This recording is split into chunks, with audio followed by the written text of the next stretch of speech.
என் அன்பு மக்களுக்கு உற்சவாவின் மனமார்ந்த வணக்கங்கள். இன்றைக்கி ஒரு தலைப்பு பார்க்கலாங்க. நம்ம டெய்லி ஒவ்வொரு தலைப்பு பார்த்துட்ருக்கோம். ஓஷோ சொன்ன தலைப்புகளில், கதைகளில் ஒவ்வொரு தலைப்பாக இன்றைக்கி அன்பை பற்றி பார்க்கலாங்க. அன்பை பற்றி ஓஷோ ரொம்ப அழகான ஒரு கதை சொல்லியிருப்பாருங்க. என்னோட இதயத்தை ரொம்ப தொட்ட ஒரு கதைங்க அந்த கதை. அவர்கிட்ட ஒருத்தர் கேட்குறாருங்க, பிரேம் கியாக அப்படின்னா அன்புனா என்ன அப்படின்னு சொல்லிட்டு. அப்போது அவர் அதுக்கு பதில் சொல்கிறாருங்க, அன்பு அப்படின்றது அன்பு ஜஸ்ட்டு கொடுக்க தான் முடியும். அன்புக்கு அர்த்தம் சொல்ல முடியாது, அன்புக்கு விளக்கம் சொல்ல முடியாது.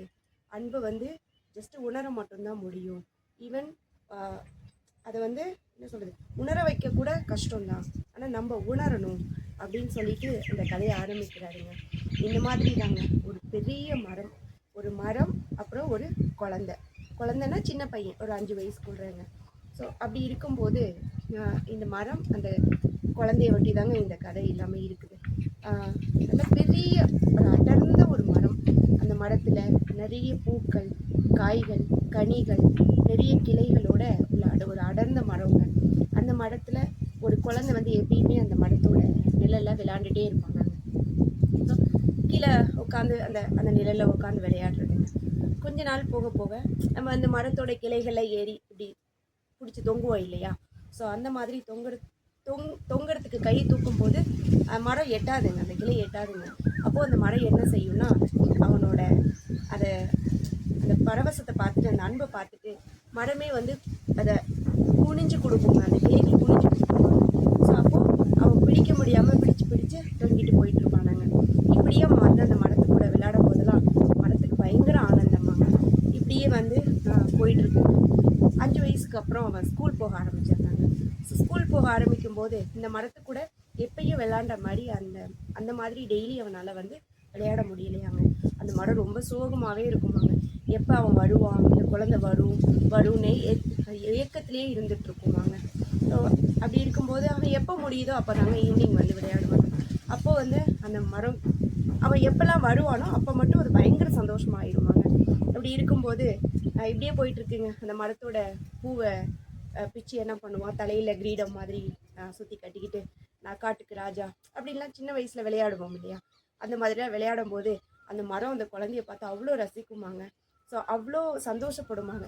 எப்போல்லாம் அந்த சின்ன பையன் அந்த மரத்துக்கிட்ட வரானோ அப்போல்லாம் அந்த மரத்துக்கு பயங்கர பேரானந்தமாக இருக்குமாங்க. ரொம்ப சந்தோஷப்படுமாங்க. அவன் தூரமாக போகும்போதெல்லாம் அந்த மரமும் கொஞ்சம் சோகமாயிருமாங்க. சோகம் அப்படின்னா என்னென்னா, அவன் வருவான்னு எதிர்பார்த்து அந்த ஏங்கிக்கிட்டு இருக்குங்க. அந்த அன்பை கொடுக்கறதுக்காக அந்த மரம் ஏங்கிக்கிட்டு இருக்குமாங்க. இப்படியே போகுதுங்க. ஸ்கூல் போக போக கொஞ்சம் பெரிய பிள்ளை ஆயிடுறாங்க. ஸோ பெரிய பிள்ளை ஆகும்போது இந்த மரத்தில் உள்ள கனிகளையும் பிச்சு சாப்பிட்டுக்குவான், பூவையும் பிச்சு விளையாண்டுட்டு இருப்பான், நிலையிலையும் விளையாண்டுட்டு இருப்பான், அந்த கிளைகளையும் பிடிச்சி தொங்கிட்டு அந்த மரத்துக்கு கூட அவன் ஒரு நல்ல அவனுக்கு ஒரு என்ன சொல்கிறது, ஒரு ரிலேஷன்ஷிப்புங்க. நல்லா பயங்கர ஒரு சந்தோஷமாக இப்படியே போயிட்டுருக்குங்க. வளர்ந்து பெரிய பிள்ளை ஆயிடுறாங்க. ஸோ பெரிய பிள்ளை ஆக ஆக அந்த முன்னாடி இருந்த அந்த மரத்து கூட இருந்த அந்த அட்டாச்மெண்ட்டு கொஞ்சம் கொஞ்சமாக குறையுதுங்க. ஸோ குறையும் போது அந்த மரம் கேட்குது, நீ ஏன் தம்பி வரதே இல்லை அப்படின்னு சொல்லி கேட்கும்போது அந்த குழந்தை சொல்கிறாங்க, குழந்தைன்னு இப்போ பெரிய பிள்ளை ஆகிட்டாங்க. அவன் சொல்கிறாங்க, உங்ககிட்ட என்ன இருக்குது எனக்கு கொடுக்கறதுக்கு? நான் உங்ககிட்ட வரணும், அடுத்தடுத்து என்னோடய வாழ்க்கையை நான் பார்க்கணும்ல. நான் இப்போ படித்து முடிச்சுட்டேன், அடுத்து வேலை தேடணும், காசு வேணும், மற்ற வேலைகளை தானே பார்க்க முடியும். நான் உங்ககிட்டயே விளையாண்டுட்டு இருந்தால் எப்படி என் பொழப்பு போகும் அப்படின்னு சொல்லி கேட்கும்போது அப்போ அந்த மரம் சொல்லுதாங்க, உனக்கு என்ன வேணும்? காசு வேணுமா? என்கிட்ட காசு இல்லையே, மனிதர்கள்கிட்ட தானே காசு இருக்கும், எங்களை மாதிரி மரத்துங்க கிட்டலாம் எங்கே காசு இருக்கும் அப்படின்னு கொஞ்சம் யோசித்து அந்த மரம் சொல்லுதாங்க, என்கிட்ட இருக்கிற கனிகளை வேணும்னா நீ எடுத்துகிட்டு போய் விற்றுக்கோ, விற்றினா உனக்கு காசு வரும் அப்படின்னு சொல்லுதுங்க. அப்போது அவனும் சந்தோஷத்தில் மரத்தை போட்டு குலுக்குறாங்க. ஸோ குலுக்கும்போது அந்த கனிகள் மட்டும் விழலைங்க, அதில் இருந்த காய்கள், பூக்கள், பிஞ்சுகள், இருக்கிற கிளைகள் எல்லாமே உடையுதுங்க. ஆனாலும் இவ்வளோ உடைஞ்சாலுமே மரம் அவ்வளோ சந்தோஷப்படுதுங்க. அதுதான் அன்புன்னு சொல்கிறாருங்க. நம்ம கொடுக்குறப்ப நம்ம உள்ளுக்குள்ள எவ்வளோ உடைஞ்சாலும் கொடுக்குறவன் வாங்குறவன் ரிசீவ் பண்ணுறவன் சந்தோஷமாக இருக்கானா அதை பார்த்து சந்தோஷப்படுவாங்க அப்படின்னு சொல்லிட்டு இந்த கதையில் ஓஷோ சொல்கிறாருங்க. ஸோ இப்படியே போயிட்டுருக்குங்க. அப்புறம் கனிகள்லாம் எடுத்துகிட்டு போயிட்டு அவன் விற்று அதை நல்ல காசாக்கிடுறாங்க. ஸோ காசாக்கிட்டு அவன் அதுக்கப்புறம் வாழ்க்கையை பார்த்துட்டே இருக்கானாங்க. அந்த மரம் திரும்ப ஏங்க ஆரம்பிச்சிட்டாங்க. அது இந்த பையன் வரவே இல்லையே வரவே இல்லையேன்னு சொல்லிட்டு அப்புறம் எதாச்சியாக ஒரு நாள் அந்த பையன் வரானாங்க. வரும்போது அந்த மரத்துக்கிட்ட மரம் ஏங்கி கேட்குதாங்க, ஏன்பா நீ வரவே மாட்ற அப்படின்னு சொல்லிட்டு. அப்போ அவன் திரும்ப திரும்ப நீ சொல்லிக்கிட்டே இருக்க வரல வரலன்னு, என்கிட்ட அதாவது உன்கிட்ட என்ன இருக்குது எனக்கு கொடுக்கறதுக்கு, இந்த கனியெல்லாம் தான் போயிடுச்சு, இனிமேல் என்ன இருக்குது அப்படின்னு சொல்லி நான் வந்து கல்யாணம் பண்ணிட்டேன், கல்யாணம் பண்ணி இப்போ நான் எனக்கு வந்து வீடு கட்டணும், நான் அடுத்து என் பொழப்ப பார்க்கணும், உங்ககிட்ட என்ன இருக்குது அப்படின்னு கேட்கும்போது அந்த மரம் சொல்லுதாங்க, என்கிட்ட பாரு மொத்த மொத்த கிளைகளாக இருக்குது, நீ வெட்டி எடுத்துகிட்டு போ, எடுத்துகிட்டு போயிட்டு நீ வீடு கட்டிக்கோ. ஏன்னா மனுஷங்க தான் வீடு கட்டி வாழ்கிறாங்க, ஆனால் நாங்கள்லாம் எங்களுக்கெல்லாம் வீடு நான் என்னன்னே தெரியாது, வீடு இல்லாமல் தான் நாங்கள் வாழ்ந்துட்டுருக்கோம், சரி நீ எடுத்துகிட்டு போ அப்படின்னு சொல்லி அந்த மரம் சொல்லுதாங்க. அப்போது அந்த கிளைகள்லாம் வெட்டி அவன் எடுத்துகிட்டு போய் நல்ல வீடு கட்டி வாழ்ந்துட்டுருக்கானாங்க. அதுக்கப்புறம் இந்த மரத்துக்கூட அவனோட இன்டராக்ஷன் ரொம்ப கம்மியாயிடுதுங்க. ஸோ அப்படி இருக்கும்போது மரம் ரொம்ப ஏங்கிட்டே இருக்குங்க. அப்போது இந்த மரம் அவனுக்கு அன்பு கொடுக்கறதுக்கு ஏங்கிட்டு இருக்கிறத வந்து ஓஷோ எப்படி அழகாக சொல்கிறாருன்னா, காணா போன குழந்தை இருக்குல்லங்க, அந்த அம்மா வந்து பால் கொடுக்க முடியாமல் அந்த பால் கட்டிட்டு அந்த கனத்த மார்பகங்களோட எப்படி ஏங்குமோ அந்த மாதிரி அந்த மரம் ஏங்குது அப்படின்னு சொல்லி இந்த இடத்துல சொல்கிறாருங்க. ஸோ அப்படி இருக்கும்போது ஒரு நாள் திரும்ப எதாச்சியாக ஒரு நாள் வராங்க.